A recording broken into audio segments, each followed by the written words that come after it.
Hola, ¿qué tal? Mi nombre es Enrique Martínez Pérez. Estoy cursando la materia de investigación educativa con el tutor, el doctor Adrián Abril Ramírez. El motivo de esta actividad o dinámica es el poder realizar un video tutorial denominado del profesor investigador. Durante esta video trataré de abordar los siguientes temas que están mostrados en la diapositiva, intentando responder a las preguntas: ¿qué es la investigación educativa y cuáles son sus orígenes? ¿Por qué se hace investigación educativa? ¿Cuáles son las prioridades presentes y futuras a las cuales la investigación educativa está llamada a ofrecer soluciones?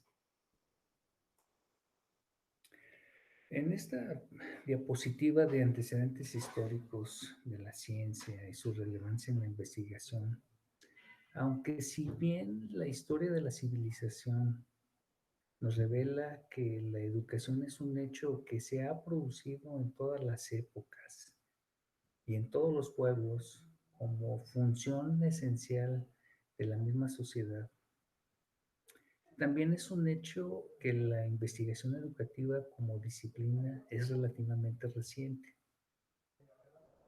Sus orígenes se sitúan a fines del siglo XIX y principios del siglo XX, cuando la pedagogía adoptó esa metodología científica para constituirse en una ciencia.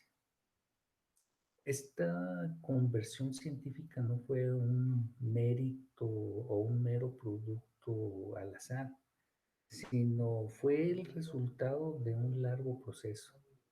Sin embargo, la expresión de investigación educativa es bastante reciente, ya que por mucho tiempo se le denominó como pedagogía experimental. Ahora bien, como lo mencioné al inicio de esta diapositiva, la educación es un fenómeno que se viene realizando desde que hay personas. Primero el hombre educó espontáneamente, después reflexionó acerca de la importancia de este proceso. Así, por ejemplo, cuando el hombre adquiere ya conciencia del problema de la educación y de la posibilidad de resolverlo, surge la pedagogía. De esta manera, las sociedades antiguas transmitieron su cultura, sus conocimientos, hábitos, etcétera, es decir, todo aquel conocimiento que querían postergar a sus generaciones como tal. Por diversos estudios está la afirmación que en Grecia nació la pedagogía. Fueron los griegos los primeros que reflexionaron sobre la esencia de la educación desde el punto de vista de la formación integral humana. Sin embargo, toda la pedagogía que se desarrolla hasta el siglo XVII tiene una característica común. La educación no existía como una ciencia organizada. En el siglo XVII tuvo lugar una verdadera revolución en el campo científico. La ciencia comienza a reedificarse de un modo independiente sobre las bases de la experiencia y la razón, con el empirismo de Bacon y el racionalismo de Descartes. Inician los métodos rigurosamente científicos fundados en los principios de observación y comprobación. De hecho, en esta edad moderna, es donde hay algunas frases muy importantes como Epur Simul, donde Galileo, lo que es al borde de esta cuestión de sanción por la Inquisición, en su reflexión menciona que aunque se mueva. O la famosa frase de Antonio Lavoisier, que fue una de las personas que se vio afectada por la Revolución Francesa, en donde la energía ni se crea ni se destruye, solo se transforma.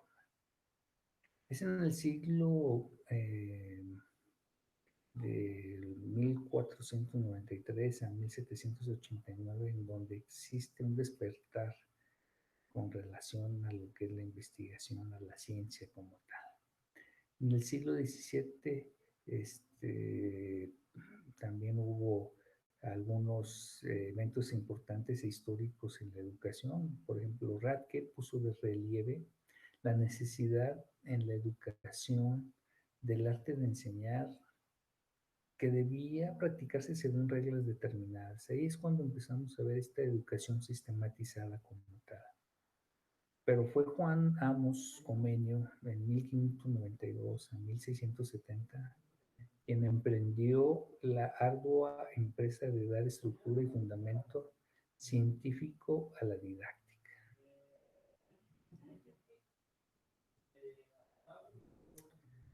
Con relación a esta diapositiva de los valores e intereses en la investigación, principios de Helsinki y deberes del médico investigador, aunque si bien estamos hablando de un investigador médico, no deja de ser pertinente para el área de la educación como tal. La investigación centrada en el trabajo con seres humanos no justifica de ninguna manera el trato de los mismos como simple objeto de estudio, sino que exige que sean considerados desde el respeto a su integridad como ser humano. Los límites de orden moral hacen referencia al freno que se debe poner a todo tiempo de intervención que pueda repercutir de manera negativa sobre el propio individuo. Es decir, sobre su personalidad, sobre su intimidad, sobre su desarrollo emocional, su intelectual, físico, etcétera, etcétera. Eso significa que es necesario investigar a partir de las consideraciones de los derechos de las personas y por lo tanto una investigación que debe de ser moral, lícita y ética. Estas cuestiones de los principios de Helsinki se debió a que anteriormente había algunas investigaciones, sobre todo en Estados Unidos, en donde directamente afectaban a la dignidad y el respeto de las personas. Puedo de alguna manera en esta diapositiva resumir que estos 7 requisitos como el valor de la investigación, la validez científica, la selección equitativa, balance beneficio, riesgo favorable, son parte de estos valores e intereses de la investigación como tal. Ahora vamos a lo que es el tópico de concepto de paradigma epistemológico de la educación y su clasificación. Existen, como lo vemos aquí en la diapositiva, diversos paradigmas. Uno de estos es el positivista, el cual se apoya en una filosofía realista, defensora de que el mundo se puede capturar tal como es, manteniendo la idea de que el conocimiento de la realidad solo es posible a través del método científico. En contraparte, por la complejidad de los fenómenos sociales y educativos, los cuales no siempre se pueden reducir a una explicación basada en unas leyes predictibles y controlables como lo proponía el positivismo, eh, por la comprensión surge pues propiamente el constructivismo. En ese sentido también hay un tercer paradigma, que es el paradigma sociocrítico, perdón. Este tercer paradigma es el paradigma mediador denominado eh, sociocrítico, que es entre la teoría y la práctica, conocimiento, acciones y valores. Un ejemplo de esto es como aquellas universidades que ya están manejando ese famoso modelo por competencias, en el sentido de que es muy importante, sí, el saber ser, el saber hacer y el saber conocer. Es una cuestión mediadora en que, bueno, sí es importante el tener el concepto teórico, pero por otra parte también hay que llevarlo al desarrollo práctico. Es decir, de nada sirve tener ahí el conocimiento si no lo podemos desde mi punto de vista, aplicarlo como tal. Y por otra parte, también es importante el ser, ¿no? Como los valores mismos de la persona. Si voy a desarrollar, o sea, una máquina, pues tengo que tomar en cuenta muchos aspectos, muchas cuestiones del ser, desde lo que hemos estado trabajando en la diapositiva anterior de lo que tenía que ver con los valores e intereses de la investigación. En ese sentido, creo que también es importante, pues en esta saber ser, el que esté considerado como una competencia en nuestras universidades como tal. Veamos, la relevancia de la ciencia en la práctica educativa. Son muchos aspectos por los cuales cobra la relevancia la ciencia educativa, como es el hecho de que da respuesta a la necesidad de conocer y mejorar nuestra realidad educativa.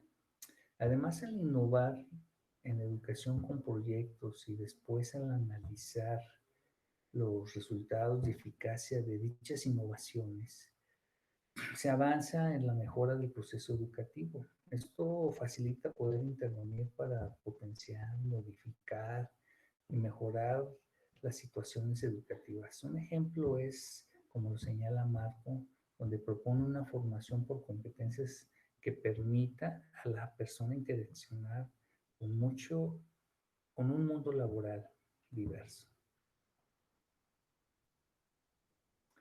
Por otro lado, bueno, no cabe duda que es muy importante el que tengamos avances tecnológicos y que nos permita a nosotros poder llevar y ejecutar de mejor manera nuestra práctica educativa, ¿no? Como es en esta diapositiva donde muestro que todo es una sinergia que se provoca por la globalización, por los avances tecnológicos y por la misma plataforma educativa que pueda alcanzar esos niveles globales con todo el desarrollo tecnológico que tenemos por ahí y que se está presentando. Muy bien, ya estamos por finalizar, estamos abordando el tema del profesor como investigador científico. ¿Para qué sirve entonces que el personal docente investigue? Bueno, la respuesta a esta interrogante es simple. Es necesario que el personal docente mejore en este ámbito educativo, porque la educación, como ustedes saben, y por diversos autores sabemos que es vivo, que la educación es dinámica, que la educación continuamente se está mejorando y por lo tanto es cambiante. Y bueno, es evolutiva porque cada vez la misma educación va buscando ese proceso de mejora continua como tal. Generamos aprendizajes significativos a través de crear materiales y estrategias adaptadas a nuestras aulas. Ahora bien, por otro lado, los resultados de la investigación permiten el intercambio de experiencias en congresos, como es, por ejemplo, estos foros que también podemos estar compartiendo mucha información, los seminarios a nivel nacional e internacional, así como la formación de equipos de investigación, que a todo dar es poder estar de alguna manera en contacto con ustedes, gente de Colombia, gente de México, gente de otros estados, al diferente al mío, en donde podamos estar pues compartiendo experiencias, donde podamos estar reflexionando sobre aspectos mismos de la educación o de cualquier otra ciencia. O sea, lo importante es que la misma tecnología nos permite tener este acercamiento como tal. Bueno, así también podemos estar generando líneas de investigación y poder estar impulsando, como lo he dicho, estos profesores, un cambio educativo. Conclusiones. La necesidad del mejoramiento y el desarrollo de la educación en nuestro país constituye un reto difícil y vital importancia. Con la investigación educativa, pues no solamente se enfoca a resolver los problemas educativos, también incluye cómo tenemos que mejorar esos hábitos educativos. Y lo importante es que nuestros estudiantes puedan aprender y poder generar en ellos o desarrollar una curiosidad y deseo permanente de aprender. En fin, se tiene que utilizar de forma más contundente y generar espacios de investigación en todas las instituciones educativas para poder hacer mejores docentes y mejores estudiantes. Y por lo tanto, se verá reflejado en un mejor país como tal. Señores, bueno, fue un gusto, un placer estar con ustedes y hasta aquí termina mi presentación. No dejo de agradecerles y esperar sus comentarios. Hasta luego.